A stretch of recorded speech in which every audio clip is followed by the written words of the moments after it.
لله أمواتا بل أحياء عند ربهم يرزقون آمنت بالله صدق الله العظيم وبلغنا رسول النبي الصادق الوعد الأمين اللهم صل وسلم على حبيب سيدنا ومولانا محمد وعلى آله وأصحابه وأهل بيته ومن تبعهم أجمعين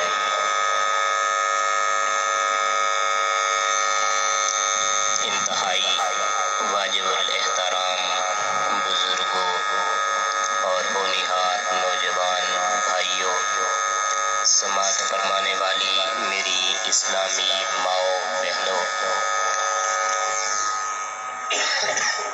اللہ رسول اللہ کی توفیق اور رحمت سے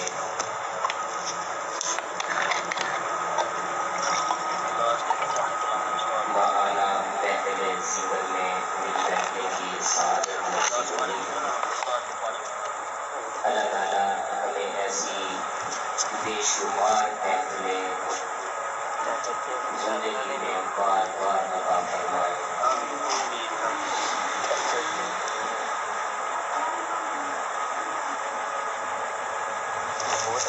اللہ والوں کا سلسلہ ہے، اللہ والوں کی ترتیب دی ہوئی یہ محفل ہے۔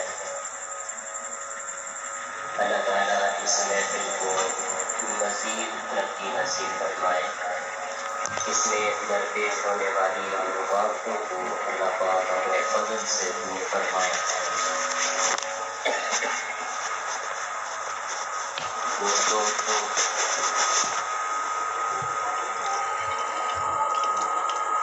آج ہمارے لیے کسی محفل کے لیے تھوڑا سا وقت نکالنا، دین کے کسی شعبے کے لیے کچھ وقت نکالنا مشکل امر بن گیا ہے۔ کیسے ہوں گے وہ لوگ جو دین کے ایک ایک شعبے کے لیے اپنی زندگیاں صرف کر دیتے تھے۔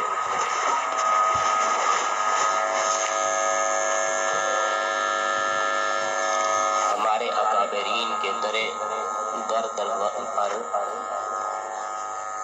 لوگ 40 سال بیٹھ کر دین سیکھا کرتے تھے۔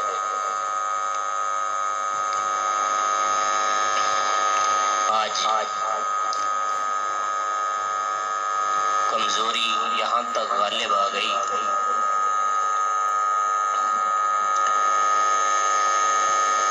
کہ 10 منٹ کی نماز جماعت کے ساتھ ادا کرنا بھی مشکل نظر آتا ہے۔ اس قوم کا کیا ہوگا جسے 12-14 گھنٹے کا روزہ تو پریشان کرتا ہی ہے، 10-15 منٹ کی نماز بھی اس کو مشکل نظر آتی ہے۔ 10 منٹ کا مراقبہ، چلو نماز کے لیے وضو شرط ہے، بیت اللہ کی طرف منہ کرنا، نماز کا وقت ہونا وغیرہ وغیرہ شرطیں ہیں۔ مراقبے کے لیے تو کوئی بھی شرط نہیں ہے، وضو نہ بھی ہو تب بھی مراقبہ کر سکتے ہیں، بیت اللہ کی طرف پیٹھ کیے بیٹھے ہوں پھر بھی کر سکتے ہیں، سفر میں ہوں حضر میں ہوں۔ بزرگ فرماتے ہیں کہ آدمی کا ہاتھ کام کاج میں لگا رہے تو دل اس کا یار کی طرف لگا رہے، لیکن کتنی مصیبت ہے ہماری کہ ہمارا دل بھی یار کی طرف متوجہ نہیں ہو رہا۔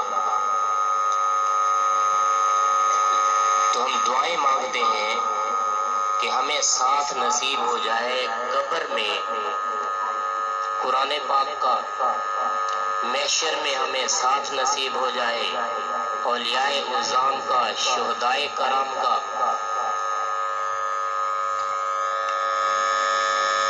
ایک دوست نے بڑی بات لکھی، اس نے کہا کہ جس کا دل اور جس کا ایمان اسے گھر سے مسجد تک نہیں لا سکتا، وہ اس دنیا سے اسے جنت تک کیسے لے جائے گا؟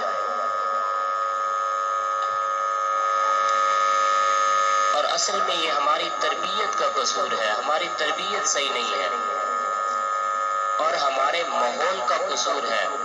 ہمارا ماحول عیاش پرست بن گیا ہے۔ جتنی جتنی سہولیات ہمیں نصیب ہوتی جاتی ہے اتنی بدبختی کمبختی ہمارے دروازے کو پکڑتی جا رہی ہے۔ ورنہ آج جو ہمیں سہولیات میسر ہیں، پچھلے دور کے بادشاہوں کو بھی یہ سہولیات میسر نہیں تھی، مگر اس وقت کا غریب الاعمال آدمی بھی اتنی جرأت مند تھا کہ آج ہمارا بڑا مجاہد بھی اس جرأت کے مقام پہ نہیں پہنچ سکتا۔ علامہ اقبال رحمۃ اللہ علیہ نے فرمایا کافر ہے تو شمشیر پہ کرتا ہے بھروسہ۔ کافر کو تلوار پہ، بندوق پہ، کلاشی پہ، رائفل پہ بھروسہ اور سہارا ہے۔ مومن ہے تو بے تیغ بھی لڑتا ہے سپاہی۔ اگر مومن ہو اس سپاہی کو کسی تلوار کی ضرورت نہیں ہے، وہ بغیر تلوار کے بھی ہر حال میدان کارزار میں لگا رہتا ہے۔ سجانا جرأت کا کام ہے، تلوار کا کام نہیں ہے۔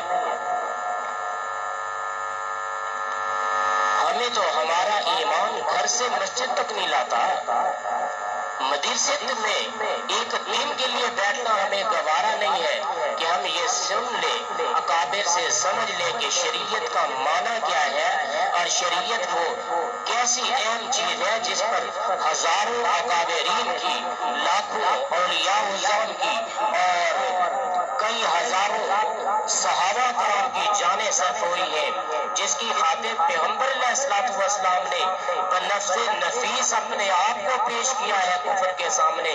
اس میں عظمت کون سی چیز ہے وہ ہم نے کبھی جا کر کسی سے پوچھی بھی نہیں ہے، سیکھی بھی نہیں ہے۔ تو جن کو پتا تھا اسلام کی عظمت کیا ہے، شریعت کی اہمیت کیا ہے، آج تو ہم فیشنیبل بننے کے لیے اپنی داڑھی اتروا رہے ہیں، آج تو ایک عورت کو راضی کرنے کے لیے شیو کروا لیتے ہیں، اب تو بچوں کا کہنا ماننے کے لیے دستار اتار پھینکتے ہیں، حالانکہ نبی علیہ السلام نے کبھی بھی اپنے آپ کو ننگے سر کسی کے سامنے پیش نہیں فرمایا۔ آج میرا نوجوان ننگے سر پھرنا اپنے لیے سعادت سمجھتا ہے۔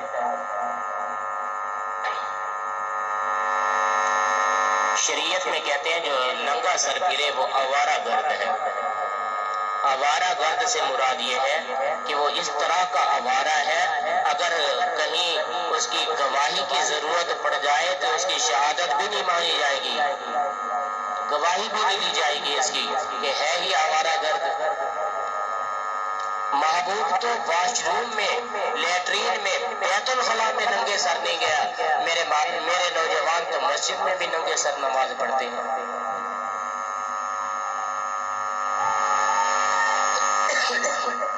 ہم جو شریعت سے دور ہیں،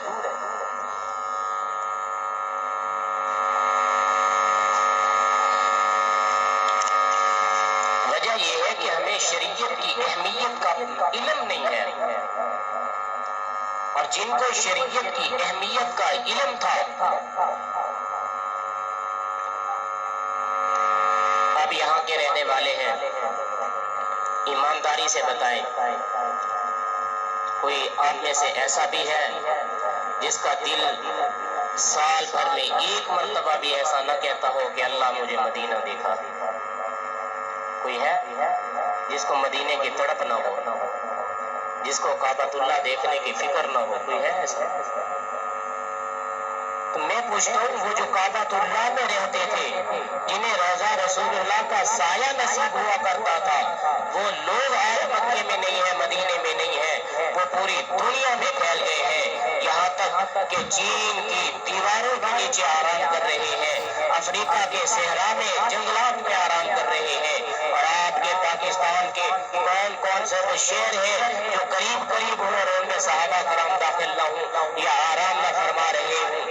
تو میں سوال کرتا ہوں وہ صحابہ کرام جنہیں مکہ کی ہوائیں لگتی تھی، جنہیں حرم بیت اللہ کی زیادہ صبح شام محبوب کی زیارت کیا کرتے تھے اور محبوب کے قدمین میں کھڑے ہو کر جو نمازیں ادا کیا کرتے تھے، جنہیں ایک حرم میں ایک نماز کے بدلے 1,00,000 نماز کا ثواب نصیب ہوتا ہے، وہ 1,00,000 نمازوں کے ثواب کو چھوڑ کر آپ کے شہروں میں کیا کرنے آئے ہیں؟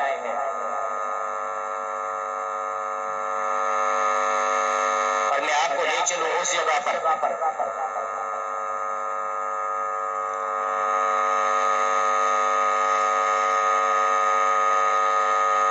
جو اس ملک کی سب سے کھٹن سرزمین ہے،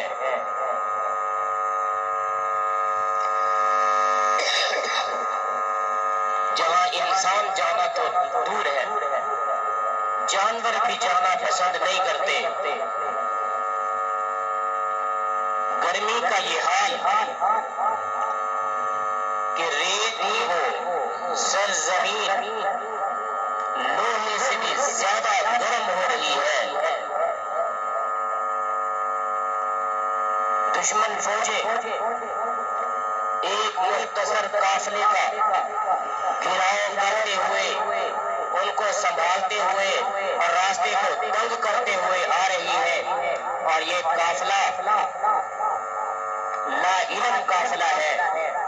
اس علاقے کا تو انہوں نے سفر بھی نہیں کیا، پھر وہ فوجیں تنگ راستہ کرتے ہوئے اس میدان میں لا کر انہیں کھڑا کر دیا گیا ہے، جس میدان میں کبھی وہ اپنے دوست کسی دشمن کو بھی کھڑا کرنا نہ چاہتے ہوں، آج یہاں پر وہ قافلہ ٹھہرا ہے جو بے سر و سامان ہے، جو جنگ کے لیے آیا ہی نہیں ہے، جو انہی منافقوں کے بلاوے پر آیا ہے، جن کے پاس 12,000 خطوط ہیں، اور خطوطوں کی تحریریں تو پڑھو۔ حضرت تشریف لائیے، ہم انقلاب برپا کرنے والے ہیں، حضرت آ جائیے، دیکھیں موسم میں بہار آئی ہوئی ہے، تشریف لے آئیے، فوجی آپ کی انتظار کر رہی ہے، حضرت تشریف لے آئیے، ہم خلیفہ بکر کو تسلیم نہیں کرنے والے، حضرت تشریف لے آئیے، ہم آپ کے قدموں پہ جانے نثار کرنے کو تیار کھڑے ہوئے ہیں، حضرت تشریف لے آئیے، انقلاب برپا کرنے کو تیار کھڑے ہیں، حضرت تشریف لے آئیے، اسلام کی عمارت کو دوبارہ تعمیر کرنے کے لیے تیار کھڑے ہوئے ہیں۔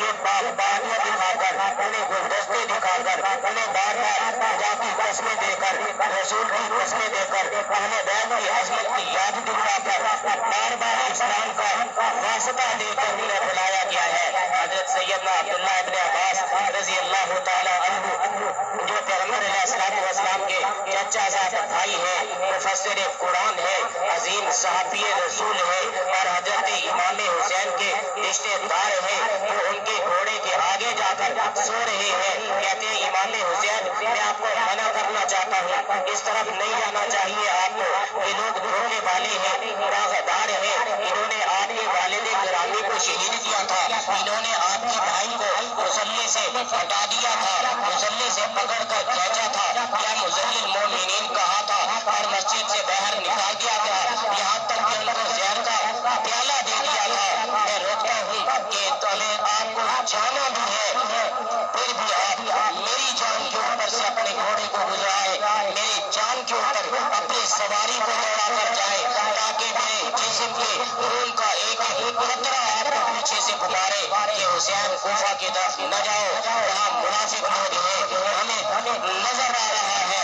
جس طرح انہوں نے آپ کے بھائی کے ساتھ مخالفت کی، جس طرح آپ کے والد کے خلاف انہوں نے بغاوت کی، ہمیں ڈر ہے کہیں آپ کے ساتھ بھی ایسا نہ کرے، لیکن انہوں نے فرمایا میں نے تو نہیں جانا تھا، میں ان 12,000 خطوں کا کیا کروں؟ پھر یہی وہ لوگ ہوں گے آگے کہتے پھریں گے، دیکھو جی ہم نے تو حسین کو کلمہ اسلام کے لیے بلایا تھا، مگر حسین تو اسلام کا باغی تھا، وہ تو آیا ہی نہیں ہے۔ حضرت امام حسین ان کی طرف چل دیے، اور اگر کوئی جنگ کی خاطر جاتا تو اپنے بچوں کو ساتھ لے کر جاتا، بغیر اسلحے کے جاتا، اسلحہ بھی نہیں ہے سوائے واجبی کے، اور گھر میں تو مستورات ہیں، وہ مستورات بھی ساتھ ہیں، چھوٹے چھوٹے بچے بھی ساتھ ہیں، اور وہ چلے گئے ہیں۔ جب وہاں پہنچے تو ان کا معاملہ کچھ عجیب سا ہو گیا، جو حبدار نکلے تھے وہ باغی نکلے، جو مسلمان کہلائے وہ کافر نکلے، جو اپنے بنے ہوئے تھے وہ منافق نکلے، اور جنہوں نے دعوتیں دی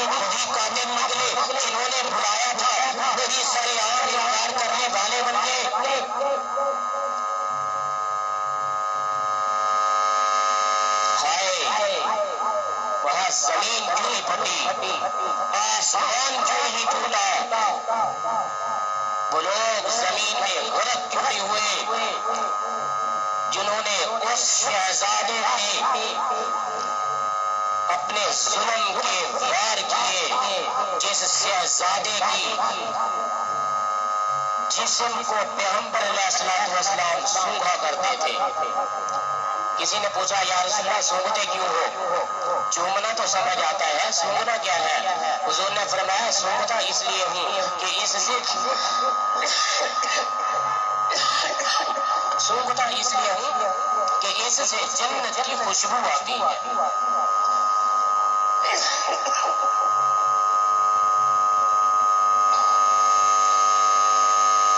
جس کے جسم اقدس سے جنت کی خوشبو آ رہی ہو، وہ آدمی جو اپنے دور میں سخیوں کا بھی سردار بنا گیا ہو، ایسے آدمی کو بے دردی سے قتل کیا جائے۔ کون؟ امام حسین۔ ایک مرتبہ گئے ہیں بڑے بھائی کے گھر، کہتے ہیں میرا ارادہ ہے عمرے پہ چلے، عمرے پہ چلے۔ حضرت امام حسن بھی ساتھ ہو گئے، ساتھ میں عبداللہ بن زبیر کو بھی ملا لیا۔ تزودوا فإن خیر الزاد التقوی، ان کے پاس سامان سفر جو ہے وہ اللہ کی محبت ہے۔ بس جنگل کا راستہ سفر کر رہے ہیں، بھائی نے کہا کہ مجھے پیاس لگی ہے، جنگل کے راستے میں پانی نصیب نہیں ہوا، دور ایک کسی غریب بوڑھیا کا جھونپڑا تھا، جھونپڑے پہ پہنچ کر انہوں نے آواز دی اندر میں کوئی ہے؟ مائی نے پوچھا آپ کون؟ فرمایا ہم مکہ مدینہ کے قریشی ہیں۔ تو اس نے پوچھا وہاں جو مدینے میں نبی ہے وہ کیا لگتے ہیں؟ تو عبداللہ بن زبیر نے بتایا یہ نبوت کا خاندان ہے، ان کے بیٹے ہیں۔ مائی قربان ہو گئی، امام حسین رضی اللہ تعالی عنہ کو اندر لے گئی اور بکری پڑی تھی، اس نے کہا اس بکری سے دودھ نکالو، دودھ نکالا، تینوں نے پیا۔ اب امام حسن رضی اللہ تعالیٰ عنہ نے فرمایا اماں روٹی بھی ہے، مجھے بھوک بھی لگی ہوئی ہے۔ تو اس نے کہا آپ کو یہ بکری دیتی ہوں، اس کو ذبح کرو، بھونو، میں جنگل سے لکڑیاں اکٹھی کر کے لاتی ہوں۔ پر میں نہیں، ہم یہ ظلم نہیں کرنے والے۔ اس نے کہا نہیں، تمہیں خدا کی قسم دیتی ہوں، واسطہ دیتی ہوں پروردگار کا، اس کو ذبح کرو اور کھاؤ۔ چلے گئے، پیچھے سے جب خامد آیا اس نے کہا بیگم کوئی دودھ لیا، سفر سے آیا ہوں، تھکا ہوا ہوں، دودھ پلا۔ اور نے کہا دودھ شودھ کوئی نہیں ہے، وہ تو دو مسافر آئے تھے، میں نے ان پہ قربان کر دی بکری۔ تو وہ پورا رونے لگا، اس نے کہا بیگم غلط کیا تو نے، جو محمد الرسول اللہ کا غلام ہے، جو محمد الرسول اللہ کا خاندان ہے، وہ کسی سے مانگ کر، بھیک مانگ کر نہیں کھاتے پیتے، کوئی اور کھا لے تو اسے بکری۔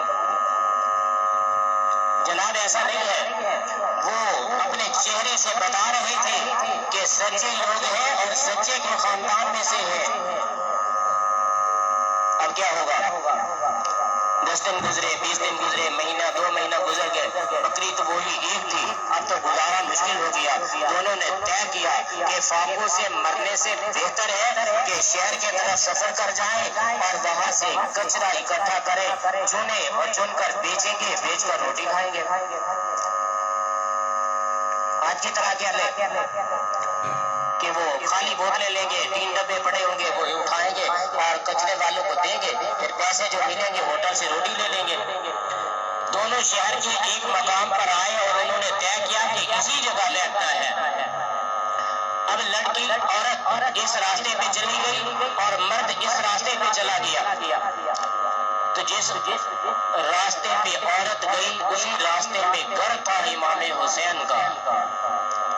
تو امام حسین رضی اللہ تعالیٰ عنہ نے دیکھا کہ یہ جو عورت ہے تو واقعی آپ اٹھ کر آگے گئے. فرمایا اماں مجھے پہچانا ہے؟ کہا نہیں. فرمایا میں وہ ہوں جس نے پانی مانگا تھا دودھ دیا تھا. میں وہ ہوں جس کے بھائی نے کھانا مانگا تھا تو انہیں بکری ذبح کرا دی تھی. اچھا میں قربان جناب اہل بیت، اب یہاں کیسے؟ فرمایا میں یہ سامنے میرا گھر ہے، میں یہیں تو رہتا ہوں. آپ نے اپنے نوکر کو حکم فرمایا کمبر جاؤ میرے لنگر خانے سے، میرے خزانے سے 1000 روپیہ نقد، 1000 دینار نقد لے آؤ اور 1000 بکریاں بھی لے آؤ اور اماں کو دے دو. جب پہنچ کے وہ خوش ہوگی، آگے جانے لگی. فرمایا نہیں اماں ابھی تو میرے بڑے بھائی کے گھر بھی جانا ہے. جب بڑے بھائی کا دروازہ کھلا آگے چلے تو انہوں نے دیکھا وہ مسکرا پڑے. اس نے کہا اچھا آج تو بکری والی اماں آ گئی، بکری والی اماں آ گئی. عجب پہچان لیا ہے. جی ہاں ایسے ایسے غریب ہیں، ایسے ایسے پریشان ہیں، اس نیت سے یہاں آئے ہوئے ہیں. تو فرمایا آپ نے کیا دیا؟ میں نے تو دیا 1000 دینار اور 1000 بکری. آپ نے فرمایا ٹھیک ہے میں بھی 1000 بکری دیتا ہوں، 1000 دینار دیتا ہوں. وہاں سے لے کر چلی تو آپ نے فرمایا ٹھہرو ابھی ہمارا تیسرا بھائی عبداللہ ابن زبیر بھی موجود ہے، اس کے پاس جانا ہے. دونوں صاحبزادے ان کے گھر میں دروازے میں داخل ہوئے تو وہ اٹھ کھڑے ہوئے. اماں کو دیکھا تو مزید خوشی ہو گئی. اچھا صاحبزادے آج اماں کو لے کر آ گئے ہیں. فرمایا ہاں اس کا حال یہ ہے، اس معاملے میں یہ ہمارے شہر میں آئی ہوئی ہے. تو انہوں نے پوچھا آپ نے کیا خدمت کی؟ ایک نے فرمایا 1000 درہم اور 1000 بکری. ایک نے بتایا 1000 درہم اور 1000 بکری. تو وہ کہنے لگا میں تو غلام ہوں دونوں کا، آپ کی سنت پہ بھی عمل کرنا پڑے گا، آپ کی سنت پہ بھی عمل کرنا چاہیے. تو اس نے اپنے نوکر کو حکم دیا فرمایا جاؤ میرے لنگر خانے سے 2000 بکریاں لے آؤ اور 2000 دینار لے آؤ. اب وہ بکریاں اور دینار لے کر گئی، متعلقہ جگہ پر جا کر بیٹھ گئی. اب اس خاوند بوڑھے کو تو پتہ نہیں تھا پیچھے سے قسمت بھول گئی ہے. اب واپس آیا گھبرا گیا. اس نے کہا یہاں تو میری بیگم نے بیٹھنا تھا، آگے تو قافلہ آیا ہوا. پریشان ہوتا ہوا اس نے برل آواز دی اپنی بیوی کو. تو بیوی ایک دم کھڑی ہوئی. اس نے کہا ادھر سے آ جا. وہ آیا اور پوچھا معاملہ کیا ہے؟ تو انہوں نے بتایا کہ میں نے کہتی تھی کہ وہ مدینے کے قریشی ہیں، محمد الرسول اللہ کی اولاد ہیں، جن کو ہم نے ایک بکری دی تھی انہوں نے ہمیں 4000 بکریاں بھی دی ہیں، 4000 دینار بھی دیے ہیں. وہ بوڑھا عربی تھا، فی البدی شعر کہنے والا تھا. کھڑا ہو گیا، اس نے نظم لکھی حضرت امام حسین کی شان میں اور کہنے لگا کہ امام حسین تو نبوت کا شہزادہ ہے، امت کا بادشاہ ہے. اس بادشاہوں نے ہم سے ایک بکری کیا قبول کی کہ آج اس کا بدلہ دے کر ہمیں بھی بادشاہ بنا دیا. 4000 بکری رکھنا تو خالہ جی کا گھر تھا. میں کہتا ہوں ایسے سخی جوان کو بھی اس کربلا کی ریگزاروں میں رعایت نہ ملی اور انہوں نے بھی کسی بلوائی سے، کسی شامی سے، کسی یزیدی سے جا کر انہوں نے بھی امن کی بھیک نہیں مانگی. جرأت کے ساتھ کھڑے ہیں. ایک صاحبزادہ شہید ہو گیا، دوسرا شہید ہو گیا، تیسرا شہید ہو گیا. خاندان نبوت نے آگے بڑھ کر دشمن کا مقابلہ کیا. حالانکہ وہ نہتے بھی تھے، کمزور بھی تھے، اس ارادے سے آئے ہوئے بھی تھے، لیکن پھر بھی انہوں نے صبر و استقامت کا استقلال پیش کیا. ایسے ثابت قدمی سے چلے کہ انہوں نے کفر کو اپنے انداز سے مات دی ہے، منافقت کو اپنے انداز سے مات دی ہے، دشمن کو اپنے جذبات سے مات دی ہے. اور اس کے بعد جب معاملہ ختم ہو گیا، ادھر یزید کا بیٹا کھڑا ہوا تھا، ادھر حسین کا بیٹا کھڑا ہوا تھا. اس نے پوچھا بتاؤ آج فتح کی کس کی ہوئی ہے؟ کامیاب کون ہوا ہے؟ امام زین العابدین رضی اللہ تعالی عنہ نے ارشاد فرمایا آپ بتاؤ حکومت کس کی ہے؟ جناب ہماری ہے۔ شاہی کس کی ہے؟ ہماری ہے۔ سامنے مسجد کس کی ہے؟ ہماری ہے۔ اس میں مؤذن کس کا ہے؟ ہمارا ہے۔ اذان کس کے حکم سے ہوتی ہے؟ ہمارے حکم سے ہوتی ہے۔ امام زین العابدین نے فرمایا ابھی تھوڑی ہی دیر بعد پتہ چل جائے گا تمہاری سلطنت میں، تمہارے ملک میں، تمہارے شہر میں، تمہاری مسجد میں تمہارا تنخواہ ہو، تمہارا مؤذن اذان دے دے گا، پھر پتہ چل جائے گا اگر اس اذان میں نام تیرے نعرے کا آئے تو کامیاب ہے، اگر اذان میں نام میرے نعرے کا آئے گا تو میں کامیاب ہوں۔ تو امام حسین کامیاب ہو گئے۔ اصل ان پہ کامیابی کا جو یہ دورہ تھا، کامیابی تو پہلے بھی مل گئی تھی، لیکن یہ جو کامیابی ہے کہ آج چھوٹے بڑے کی زبان پر، اپنے پرائے کی زبان پر، پڑھے لکھے ان پڑھ کی زبان پر، گورے اور کالے کی زبان پر، عربی اور اجمی کی زبان پر جو ان کے ترانے ہیں، اصل یہ کامیابی کا مصباح ان کی وہ شہادت ہے۔ کاش کہ ہمیں پتہ چل جائے شہادت کیا ہوتی ہے۔ دشمن تو روئے گا، میں مجبور ہوں، میں اپنوں کو کیا کہوں، میرے اپنے بھی وہ بات کرتے ہیں جیسے انسان کے دل کے اندر بزدلی پیدا ہوتی ہے۔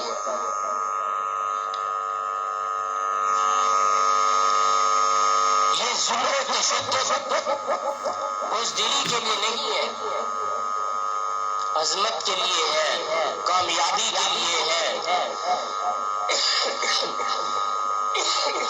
آپ جائیں گے دیکھیں گے کہ بندہ مرا پڑا ہے، ہاتھ کٹے ہوئے ہیں، بازو کٹے ہوئے ہیں، پاؤں کٹے پڑے ہیں، جسم کے ٹکڑے ٹکڑے ہوئے پڑے ہیں، آنکھیں نکلی پڑی ہیں، زبان کٹی پڑی ہے، ہونٹ کٹے پڑے ہیں، سر تل سے جدا ہوا پڑا ہے، کان بھی الگ الگ ہوئے پڑے ہیں۔ بندہ دیکھ کے ڈر جاتا ہے اور افسوس میں آ جاتا ہے، بدمعاش ہو جاتا ہے، ہائے یہ کیا ہو گیا۔ لیکن میں کہتا ہوں نہیں، اس سے بڑھ کر ذرا آگے اسی کٹنے والے سے تو پوچھ کہ وہ کیا چاہتا ہے۔ حدیث کہتی ہے کہ قیامت کے روز وہ یہ بار بار خواہش کرے گا اللہ مجھے ایک مرتبہ دنیا میں بھیج تاکہ میں شہید کر دیا جاؤں، پھر دنیا میں بھیج تاکہ دوبارہ شہید کیا جاؤں، پھر دنیا میں بھیج تاکہ تیسری مرتبہ شہید کیا جاؤں۔ حضور علیہ السلام بھی تو بار بار دعا فرما رہے ہیں ربنا اے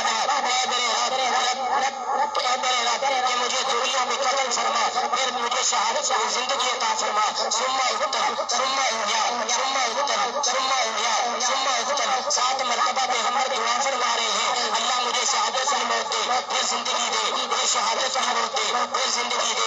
اس لیے کہ محبوب کو پتہ ہے شہادت میں وہ مزہ ہے جو انسان کی زندگی میں بھی نہیں ہے۔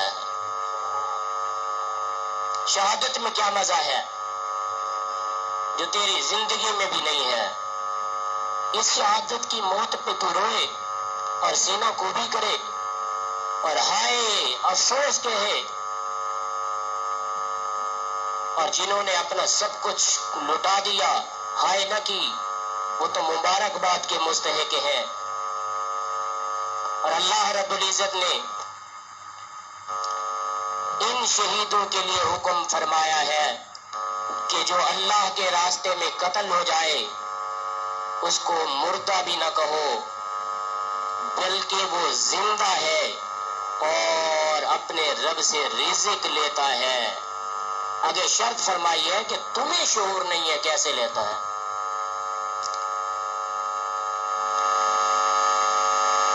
تو شہداء سے محبت، شہادت سے محبت ایمان ہے۔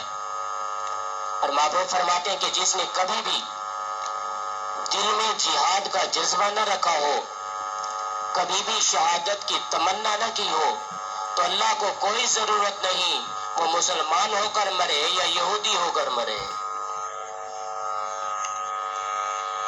اور شہادت کا جذبہ رکھنا اصل ولایت یہی ہے۔ ہم سمجھتے ہیں ولی بننے کے لیے ضروری ہے اتنی سی بڑی داڑھی ہو، اتنی بڑی پگڑی ہو، سفید سا رنگ ہو، بڑی سی کار ہو، پھر ہاتھ میں تسبیح ہو، آنکھیں موٹی موٹی ہوں، سرما لگا ہو، سر جھکا ہوا ہو ہر وقت، اور وہ بس زبان سے حق ہو کہتا پھرے، یہ ولی ہے؟ نہیں جناب، ولی وہ ہے جو پیغمبر علیہ الصلوۃ والسلام کے نقش قدم پہ چلے، ولی وہ ہے جو صحابہ کے طریقے پہ چلے، ولی وہ ہے جو شہداء سے محبت رکھے اور شہید ہونے کا جذبہ ہر وقت اپنے دل میں رکھے، وہ بندہ ولی ہے۔ اور ایسے 4 افراد جو انبیاء کرام کی جماعت ہے، جو صحابہ کرام کی جماعت ہے، جو شہداء کرام کی جماعت ہے، اور جو اولیاء اعظام کی جماعت ہے، وہ پروردگار کو دنیا میں بھی محبوب ہے۔ تو اللہ تعالیٰ ہمیں شہداء کے نقش قدم پہ چلائے اور شہادت کو عظمت سمجھ کر شہید ہونے کے لیے ہر وقت تیار رکھے۔